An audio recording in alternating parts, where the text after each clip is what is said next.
Tudo bem? Mais um Prime Talk aqui. Hoje com um assunto bem interessante, extremamente ligado à perícia.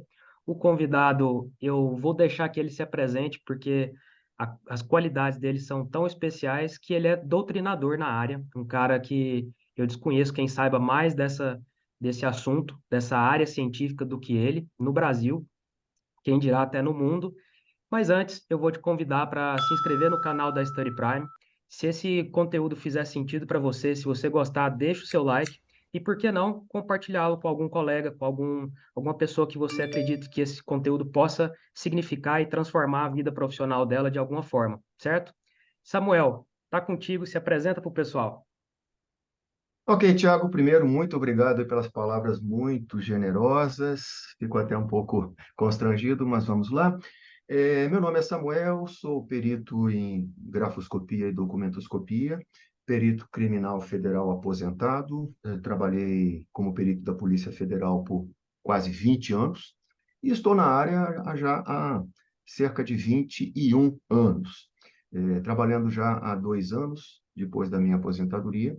Sou autor de 2 livros, coautor do livro de documentoscopias, aspectos técnicos, científicos e jurídicos, e autor do livro de análise grafoscópica de assinaturas, que já está na sua segunda edição. Também dou aula em cursos de pós-graduação, atualmente apenas na FTI e pela Study Prime, e tenho feito muitas pesquisas. Até o momento eu publiquei apenas um artigo sobre construções exóticas, bastante conhecido na nossa área. E, basicamente, o que eu tenho a destacar é isso. Sou uma pessoa bastante eh, estudiosa e, principalmente, pesquisadora, não apenas de bibliografia, mas até, principalmente, eh, pesquisador da realidade que está lá fora, a nossa realidade. E creio que essa é o principal que eu tenho a falar a meu respeito. E aqueles que já foram meus alunos em algum curso ou já assistiram alguma palestra minha já sabem o que eu penso a respeito de currículos. Eu sempre digo, costumo dar muito mais importância para o que está sendo falado, a lógica, a precisão, a fundamentação, muito mais importância para isso que está sendo falado do que para quem está falando. Eu, quando estou ouvinte, estou aluno, eu não dou muita importância para o currículo do palestrante, e mais para o teor e a profundidade da palestra, tá certo? Mesmo assim, agradeço pelas generosas palavras, Tiago. Show de bola, Samuel. Eu vou te pedir para contextualizar um pouquinho do que vem a ser essa ciência da documentoscopia, grafoscopia, né? Mais aprofundadamente a grafoscopia, principalmente para quem não é da área, né? Como a gente pretende Uhum. atingir diversos públicos aqui.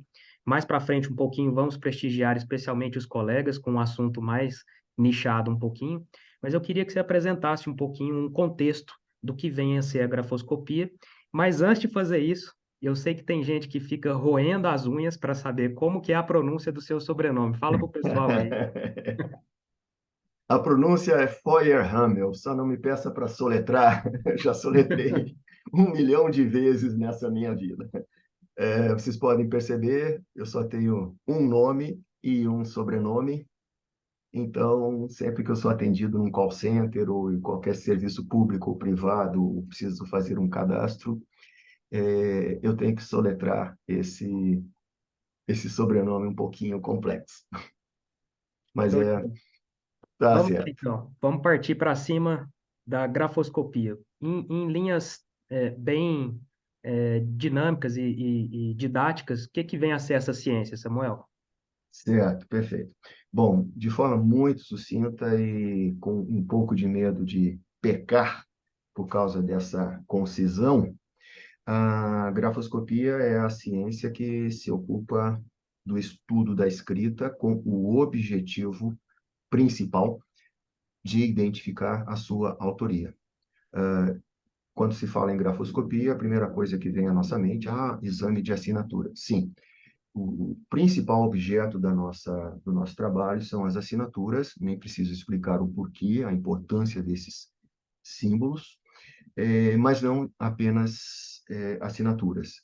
Textos diversos em formulários, cartas, testamentos, enfim, podem eventualmente precisar da identificação mais técnica e científica da sua autoria.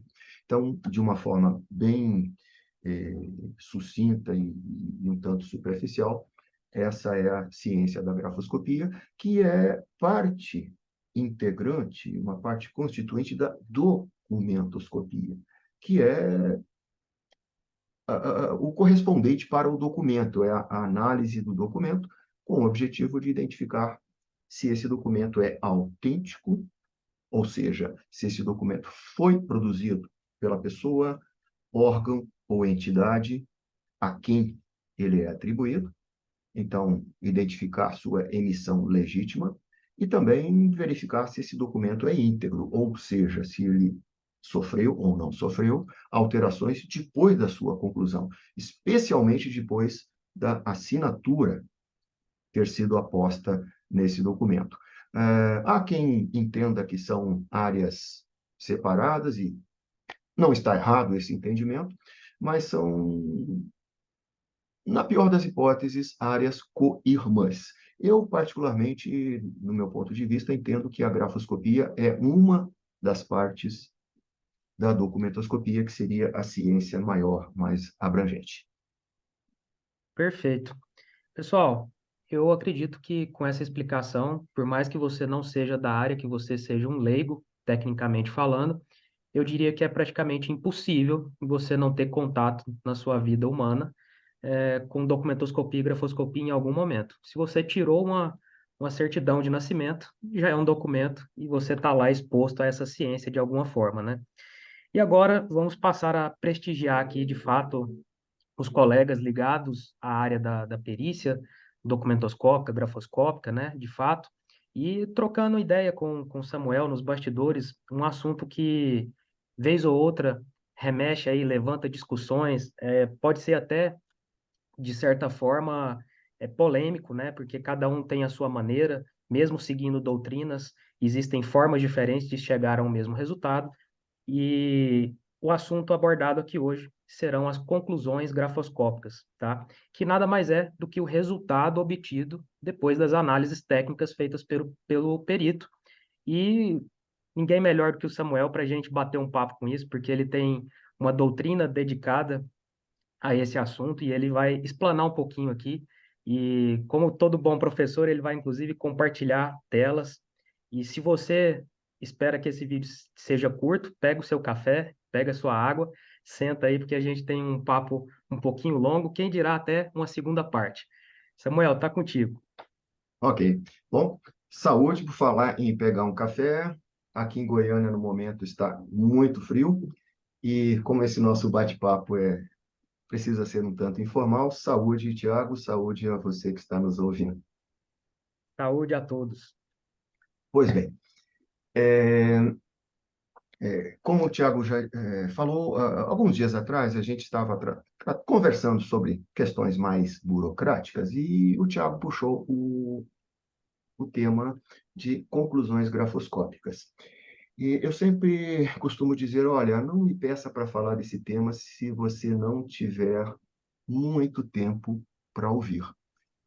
Não é que eu não consiga, mas eu não gosto de falar de um tema como esse em poucos minutos. Então, eu não sei, já te disse, né, Tiago, te adiantei quantas horas a gente vai gastar, mas a gente vai terminar quando acabar.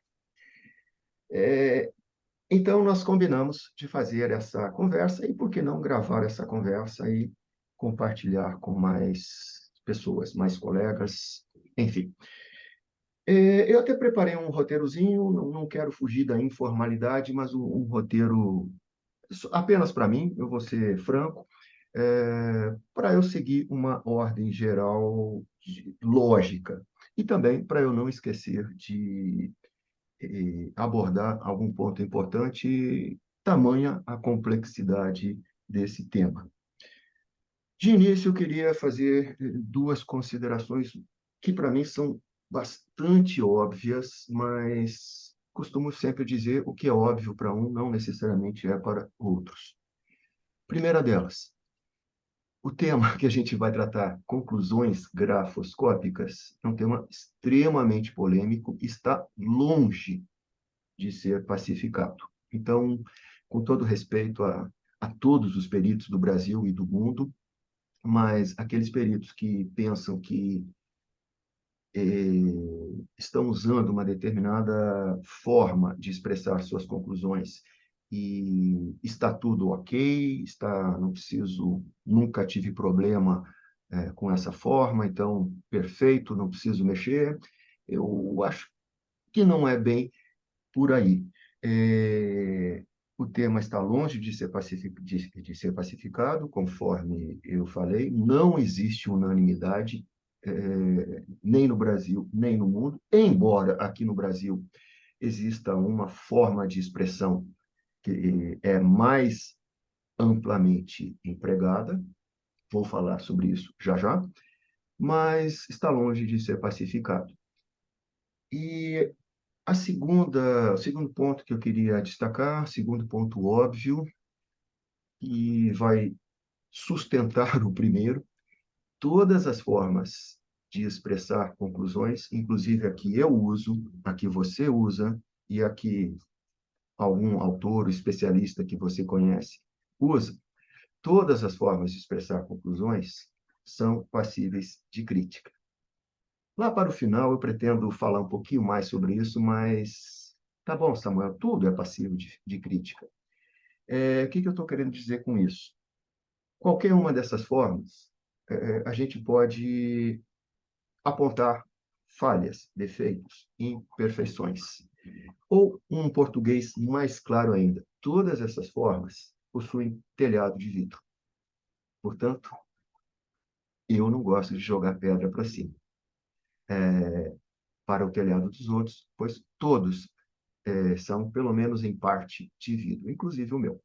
E é isso que eu vou falar de uma forma bem franca, bem aberta, um tanto informal, mas bastante aprofundado. Espero que vocês tenham paciência de ouvir até o fim. Mas vamos lá.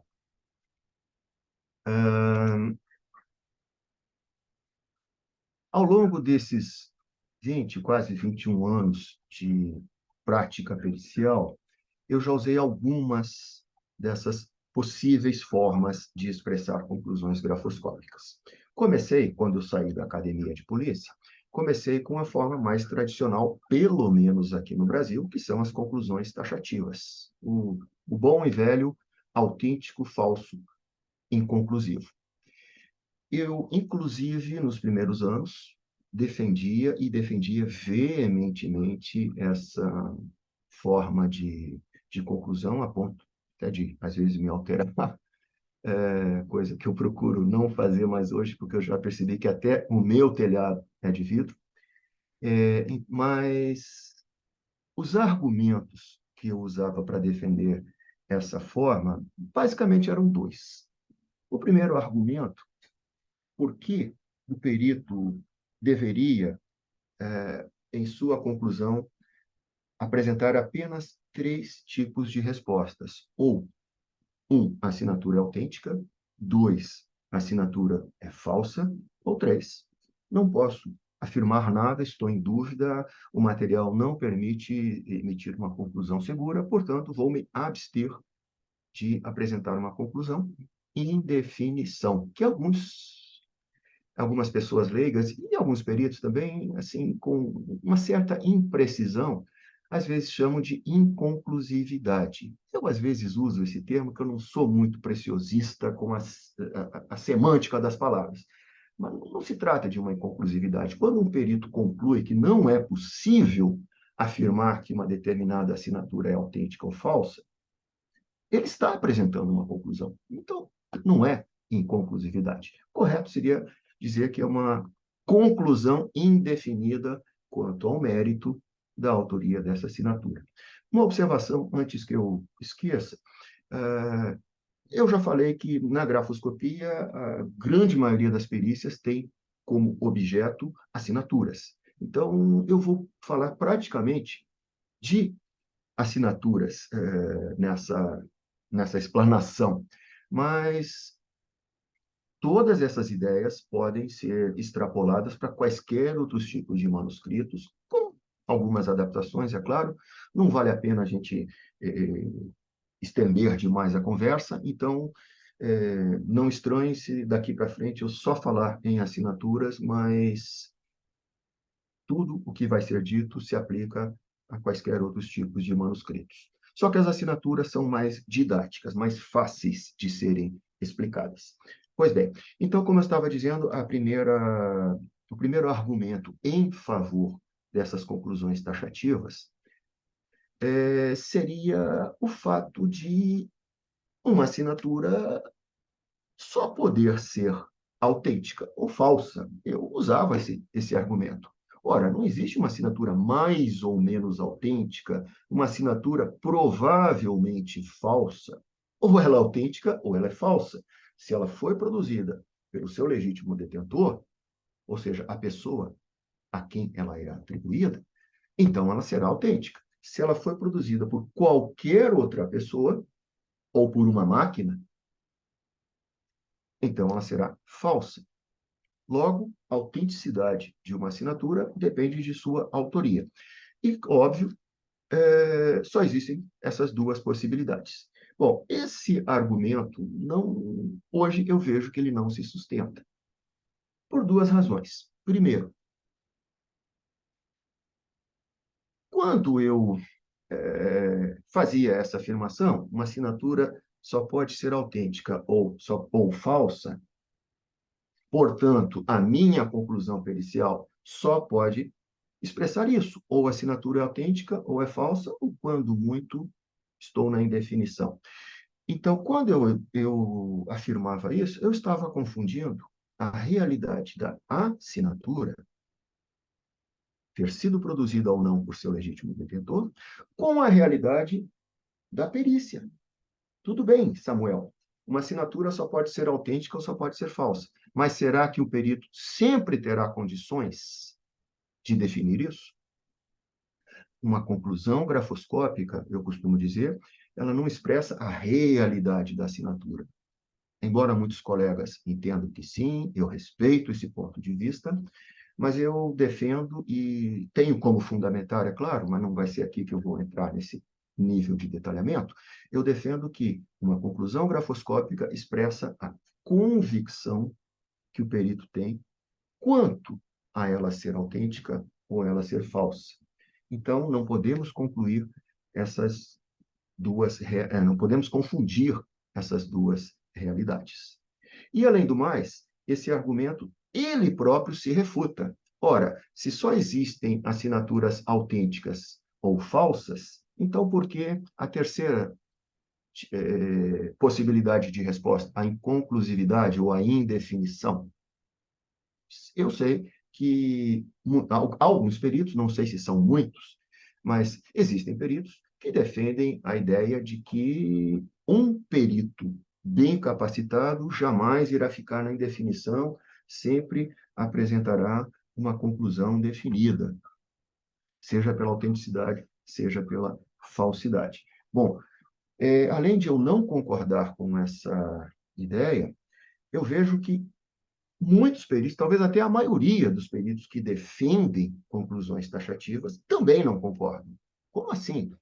Às vezes a gente tem um simples rabisco, um X, uma letra, uma assinatura muito curta, ou, quem sabe, até uma rubrica muito curta, e o perito não tem condições de apresentar uma conclusão. Então, mais uma vez, sempre com a máxima vênia, né? Todo respeito a quem pensa diferente, mas não se sustenta nem a ideia de que o perito sempre poderá ser assertivo, taxativo, nem tampouco a ideia de que o fato de uma assinatura ter apenas duas possibilidades quanto à sua autoria, implicar que necessariamente o perito poderá ou deverá empregar apenas essas possibilidades de respostas.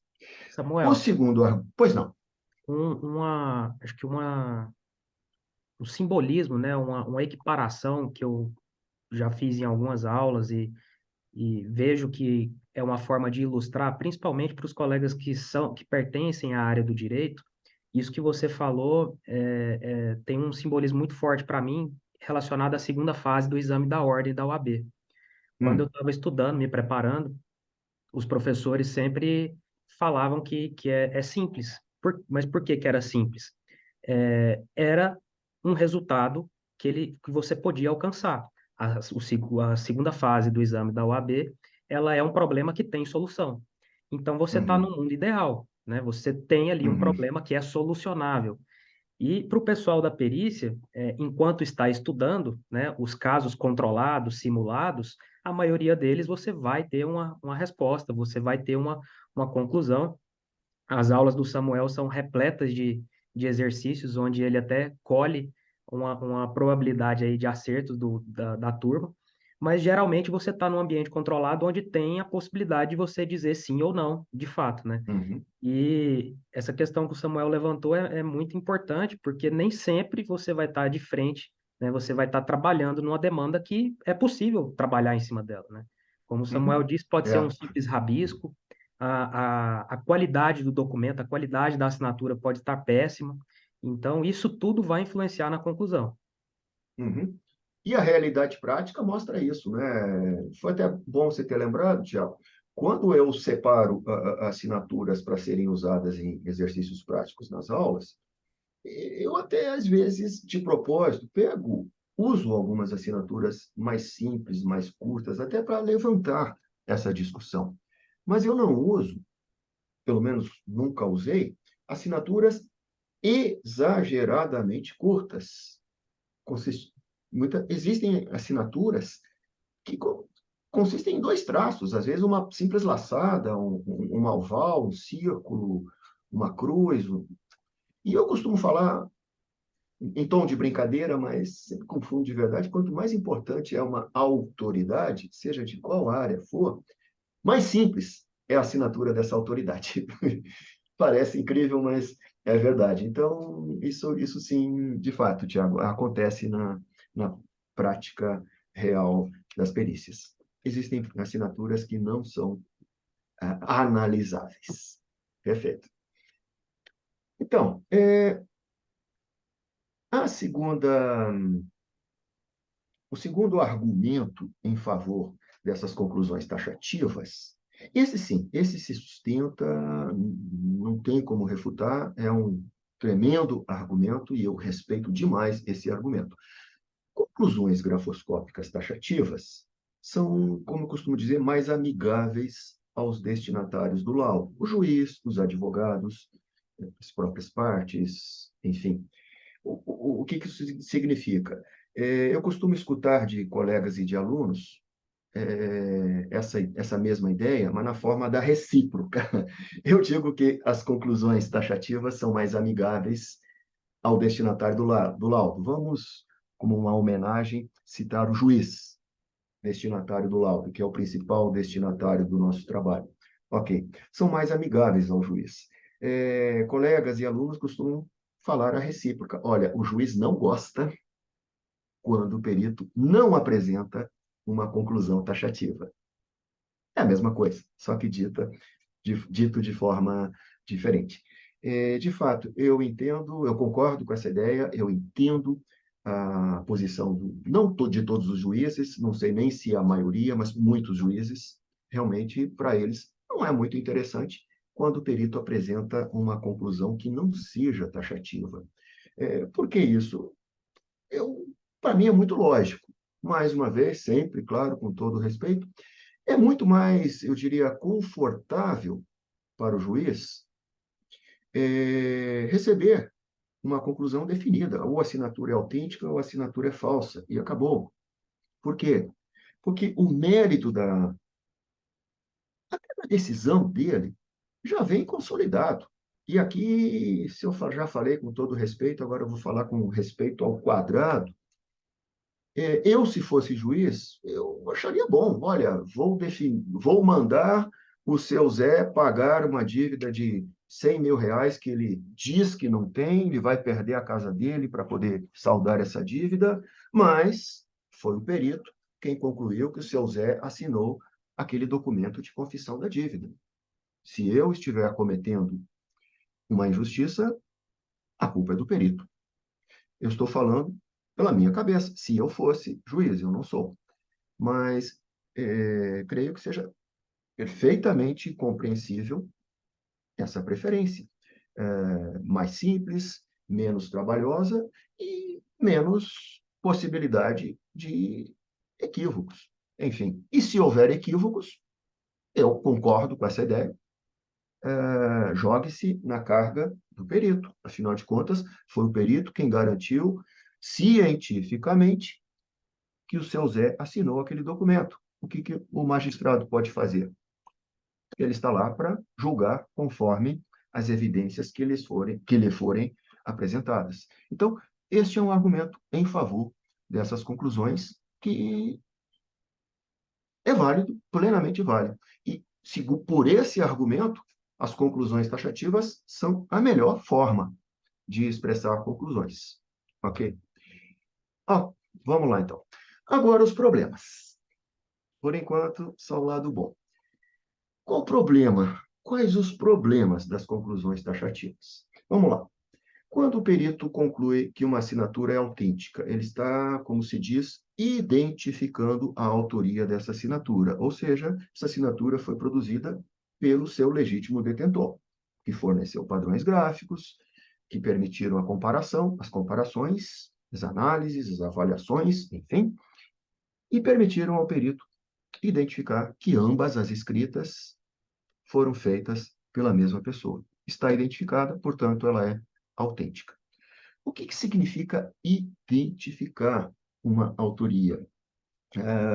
Não vou entrar em significados, não precisamos nem procurar nos dicionários.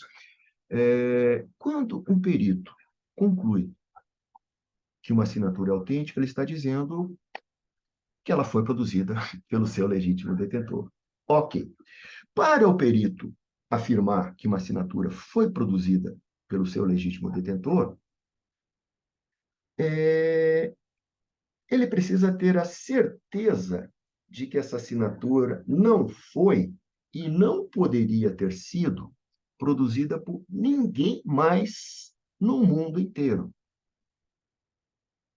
Ou seja, se eu estou dizendo que a assinatura em nome do seu Zé foi produzida pelo próprio seu Zé, eu estou garantindo que ela não foi feita nem pelo Tiago, nem pelo Samuel, nem por você que está nos ouvindo, nem por qualquer uma das 7,5 bilhões de pessoas no mundo inteiro. Vamos lá. Eu já escutei uma vez, só não lembro mais quem foi que me disse, mas numa dessas muitas discussões, trocas de ideias, né? Não, Samuel, você está enganado. Eu não estou afirmando que a assinatura não poderia ter sido produzida por ninguém mais em todo o mundo. Eu só estou dizendo que ela é autêntica. Aqui, me perdoem mais uma vez, mas ou essa pessoa não entende o que significa autenticidade, ou não entende o que significa identificação. Vamos lá, Tiago, vou deixar você rico agora. Vamos imaginar que o Tiago foi o vencedor do primeiro prêmio da... Nem sei que loteria está no mercado atualmente, mas tem uma loteria que paga vários milhões de reais e só concede o prêmio a uma única pessoa. E eu fiquei sabendo que o Tiago ganhou. É brincadeira, certo? O Tiago, inclusive, me mostrou o bilhete, tudo ali, o extrato bancário dele já está lá, bacana. Eu sei que foi o Tiago que ganhou esse prêmio. Se eu sei quem ganhou esse prêmio, se eu sei que esse prêmio só pode ter sido ganho por uma pessoa, então, qualquer pessoa que eu cruzar na rua, eu posso apontar o dedo para dizer: olha, eu sei que você não ganhou o prêmio da loteria dessa semana. Essa pessoa vai pensar que eu sou maluco, né? Mas vai perguntar como é que você sabe. Você nem sabe se eu joguei? Eu nem sei se você jogou, mas eu sei que você não ganhou, porque eu conheço a pessoa que ganhou. É exatamente a mesma situação, uma boa analogia. No momento que eu identifico uma pessoa, eu excluo todas as demais. Perfeito. É, agora vem o problema. Por enquanto, é apenas só estou explicando o significado. Então, como é que eu, perito, garanto que a assinatura em nome do seu Zé não poderia, que eu estou concluindo pela autenticidade, não poderia ter sido feita por nenhuma das outras pessoas do mundo se eu não conheço sequer um milésimo da população do mundo. E ainda que eu conhecesse, não ia fazer muita diferença. Como que eu posso garantir isso? Vamos lá. Eu preciso ser detalhista aqui, Tiago, porque estou entrando em outro tema bastante polêmico. A grande maioria dos peritos iria responder a essa pergunta usando o argumento da individualidade da escrita. O que é a individualidade ou o princípio da individualidade da escrita?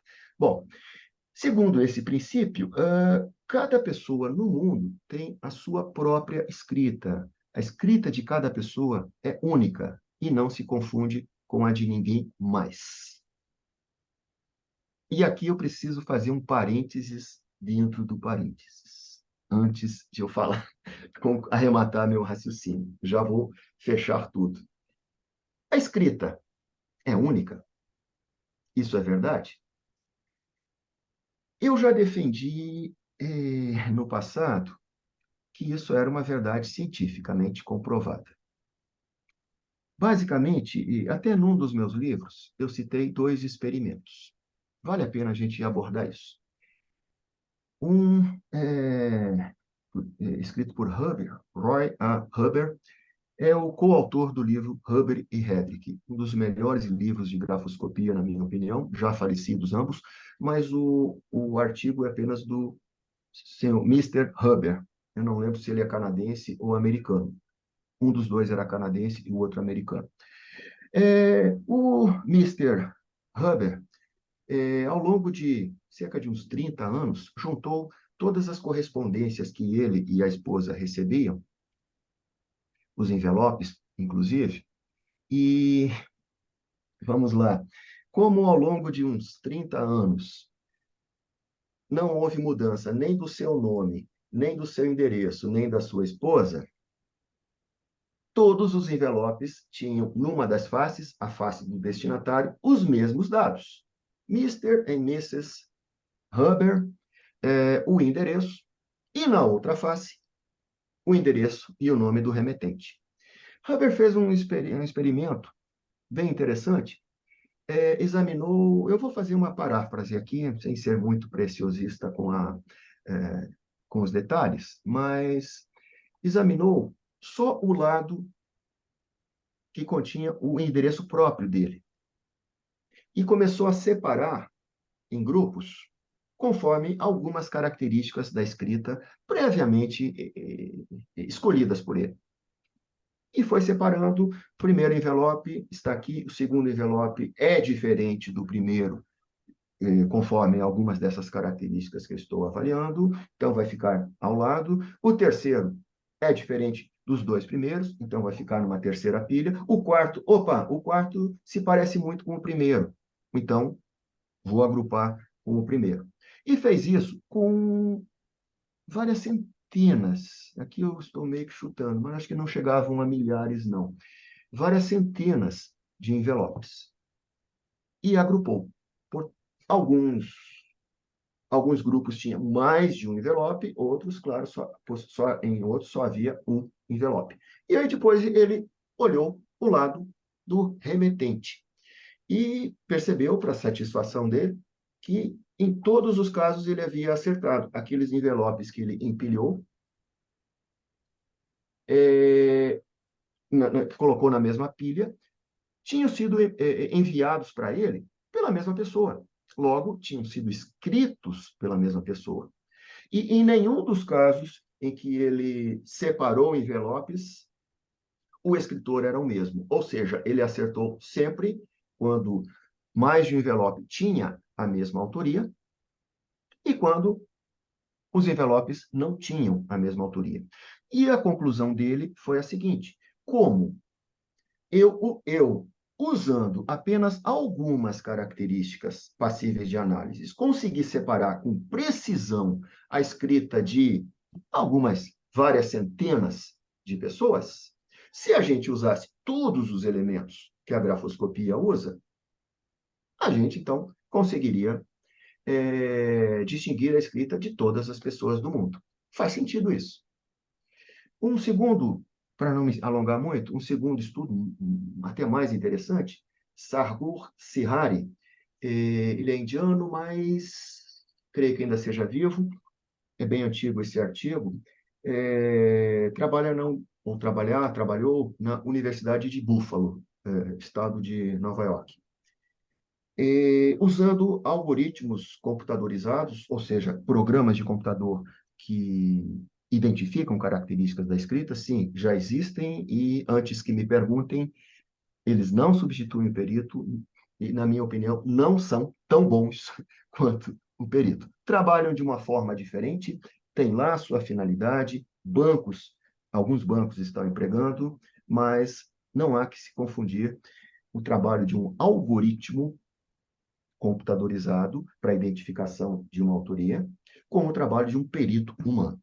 Fecha parênteses. Pois usando um desses algoritmos, Sihari examinou a escrita de uma quantidade muito grande de pessoas, uma amostra, segundo ele, representativa da população dos Estados Unidos.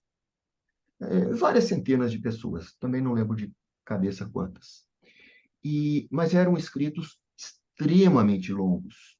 E o algoritmo conseguiu separar as escritas de autorias diferentes com um grau de confiança de 98, de 98%.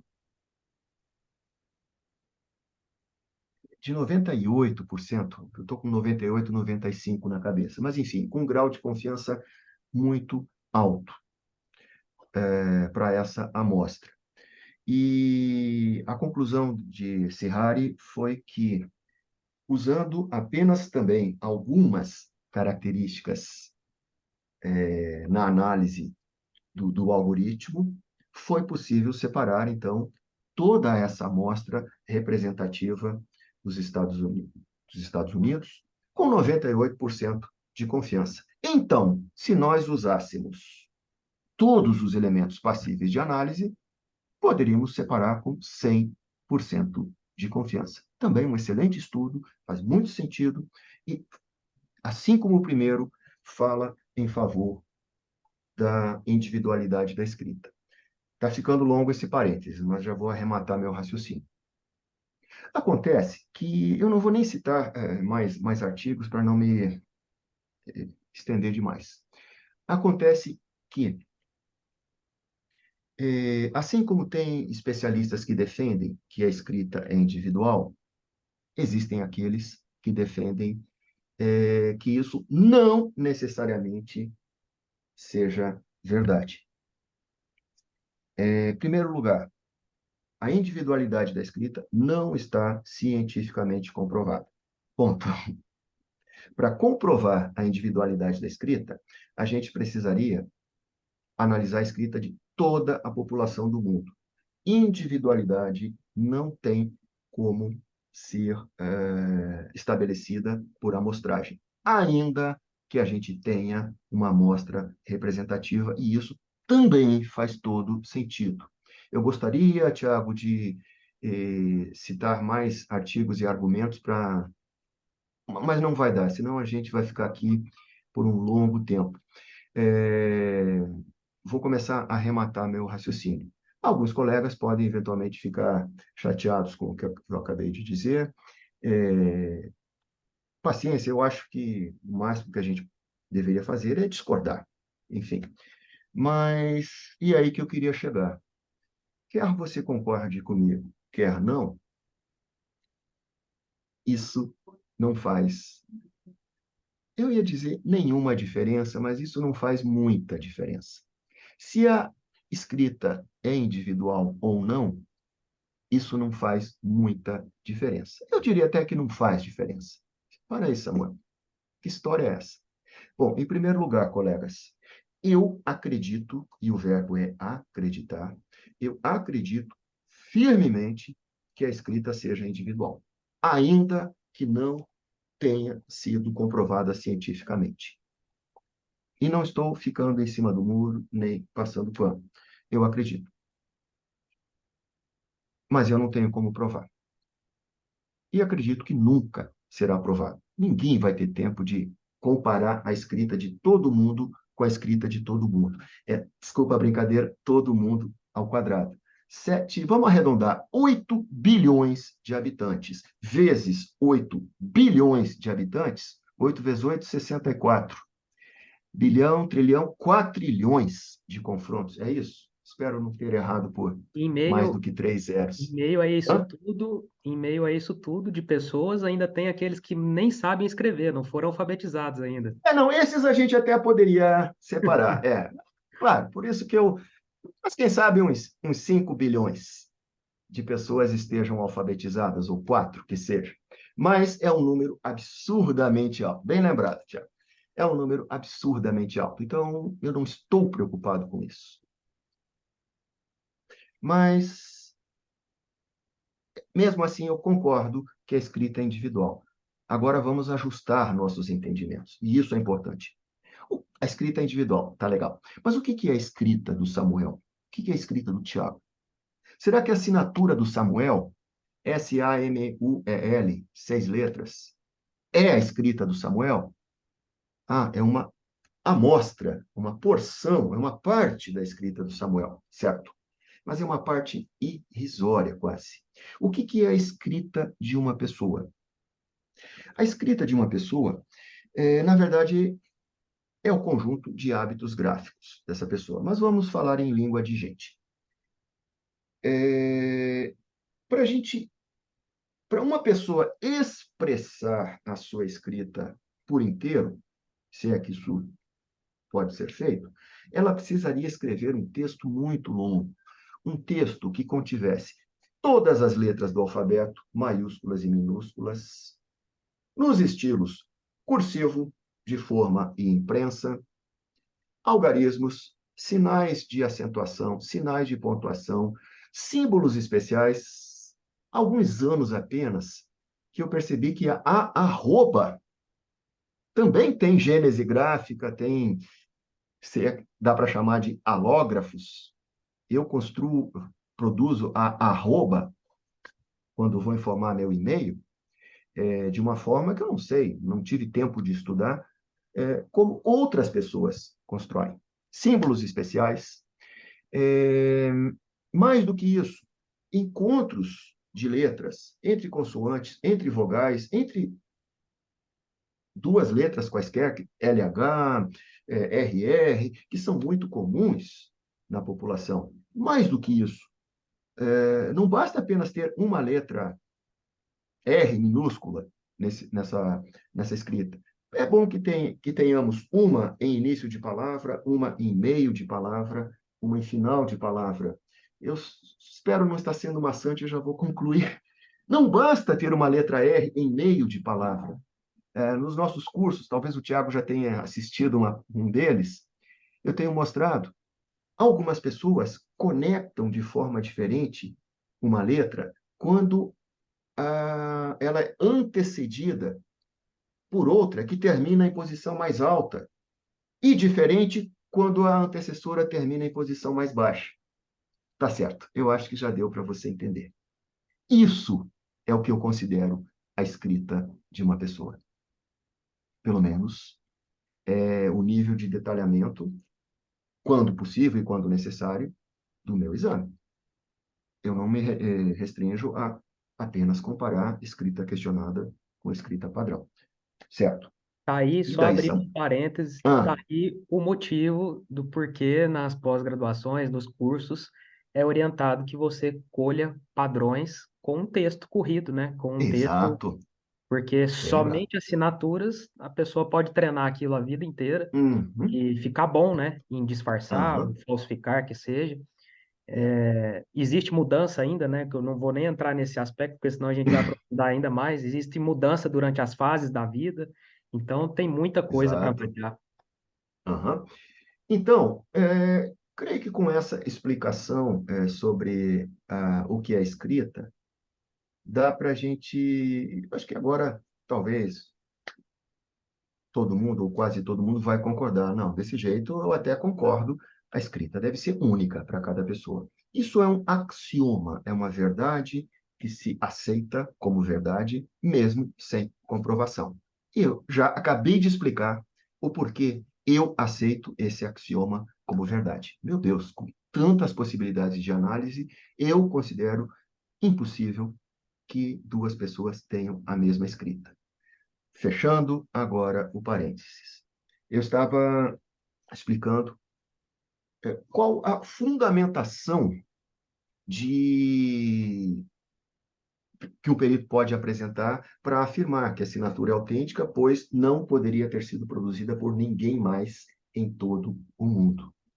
Muitos peritos citam, então, a individualidade, o princípio da individualidade da escrita. Mais uma vez, com todo respeito, é um axioma que não foi confirmado cientificamente e se aplicaria a uma assinatura, não deveria ser aplicado, pelo menos não ao pé da letra, em uma assinatura que, pô, Samuel, se a escrita de uma pessoa é tudo isso que você falou, deve ser necessário mais 20, 30, 40, 50 páginas de manuscritos dessa pessoa, 10.000 caracteres, não sei quantas mil palavras em linhas, para que a escrita dessa pessoa se manifeste. Isso.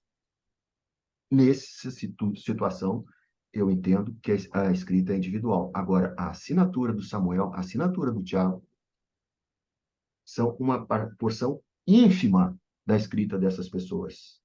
Portanto, eu não considero que o princípio da individualidade da escrita seja suficiente para fundamentar essa identificação de autoria. Tiago, se você tiver precisando controlar o tempo aí, fique à vontade, porque eu me empolgo. Se você deixar, a gente Então, vai até amanhã. que você acha? Você acha que se você quiser continuar mais um pouquinho, Ah, tá, tudo bem, a prefiro. gente Então vamos lá. toca aqui mais uns 10 minutinhos, depois, Tá, muito provavelmente, você vai precisar assistir a segunda parte, não tenha dúvida. porque vamos ter que estender para você ter uma Aham, noção mais é, abrangente do que o Samuel quer passar para vocês. Então vamos mais 10 minutinhos até o perfeito. Samuel fechar essa linha aí e passamos para uma segunda parte logo mais. Uhum. Pois bem, então eu entendo que não basta eu, como perito, citar o princípio da individualidade da escrita para fundamentar que a assinatura que eu periciei, comparei com os respectivos padrões gráficos, não poderia ter sido feita por nenhuma outra pessoa, porque só essa pessoa seria capaz de fazer tal assinatura, já que a escrita é individual. Não se aplica. Então, Samuel, qual a base para a fundamentação de uma identificação de autoria? Bom, essa base é um tanto teórica. Eu digo que uma assinatura, para eu afirmar que uma assinatura é autêntica, ou seja, que ela não poderia ter sido feita por nenhuma outra pessoa, eu precisaria encontrar nessa assinatura características e detalhes que só poderiam ser produzidas por essa pessoa. Eu preciso apontar essas características e eu preciso não apenas explicar, mas demonstrar que essas características não poderiam ser produzidas por qualquer outra pessoa, mas apenas pelo seu legítimo detentor.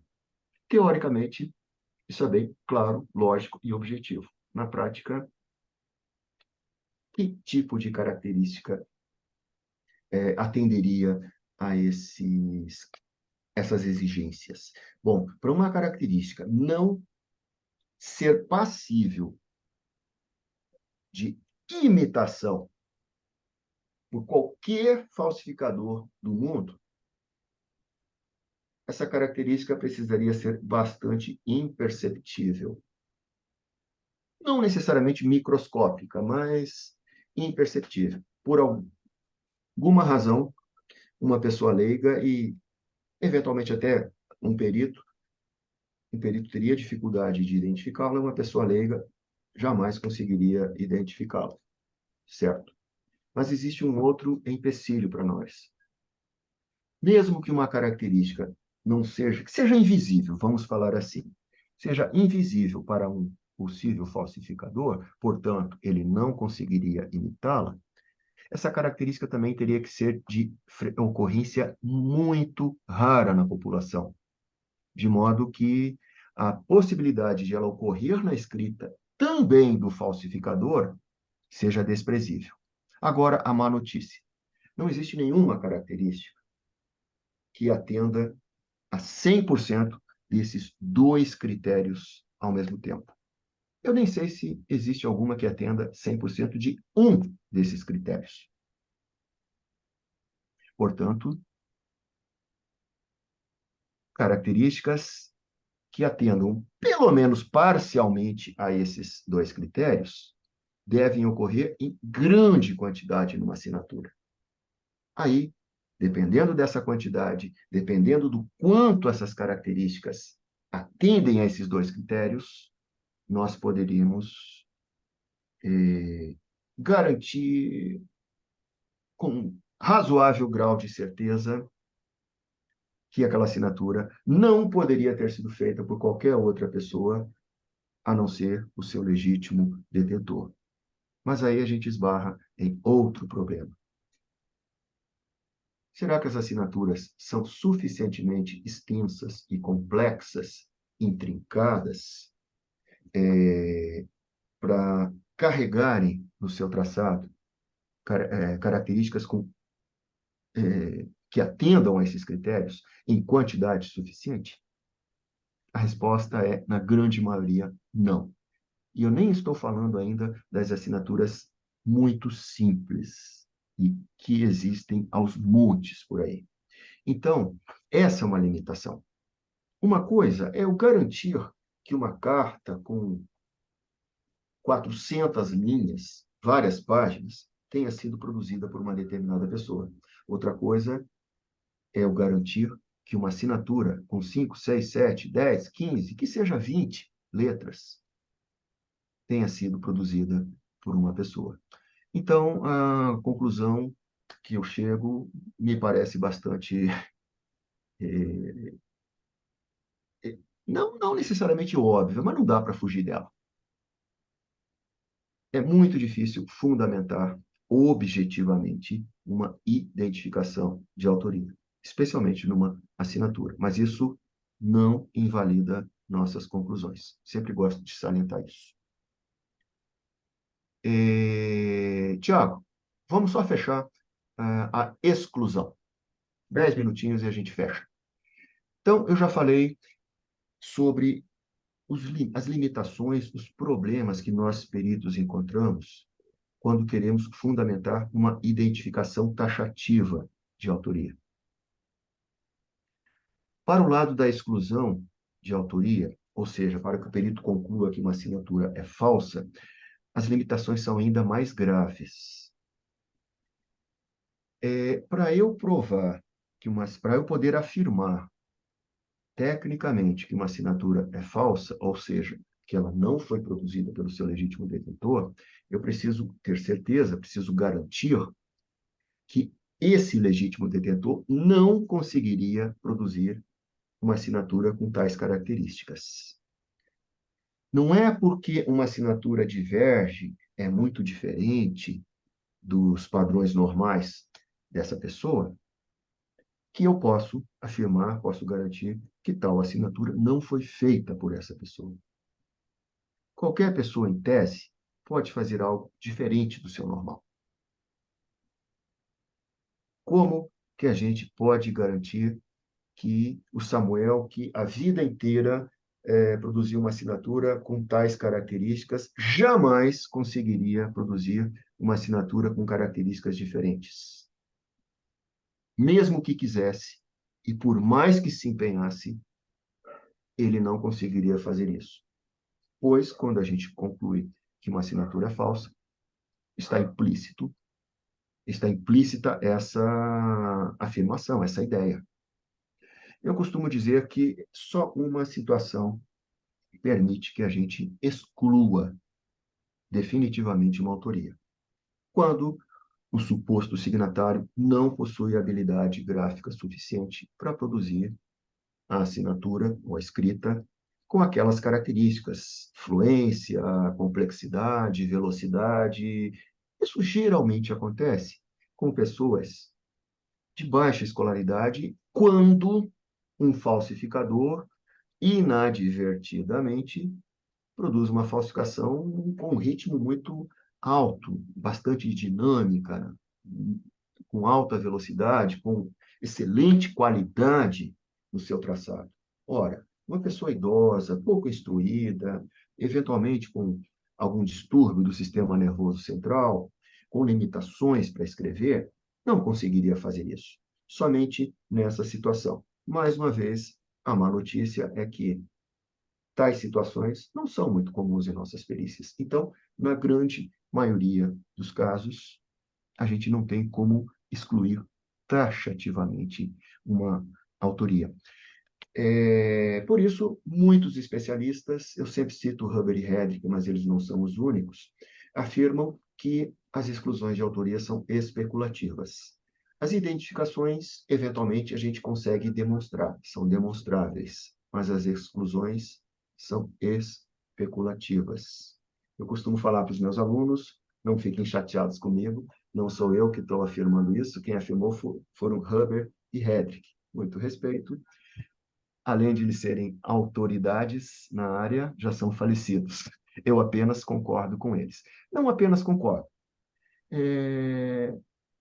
Eu acho que depois do intervalo eu vou abordar isso, eu acho que eu consegui demonstrar isso, de certa forma, cientificamente, para usar um termo, não, entre aspas, não, cientificamente, para usar um termo que está na moda atualmente, né? Eu ainda vou apresentar essas informações, mas eu não tenho dúvida nenhuma.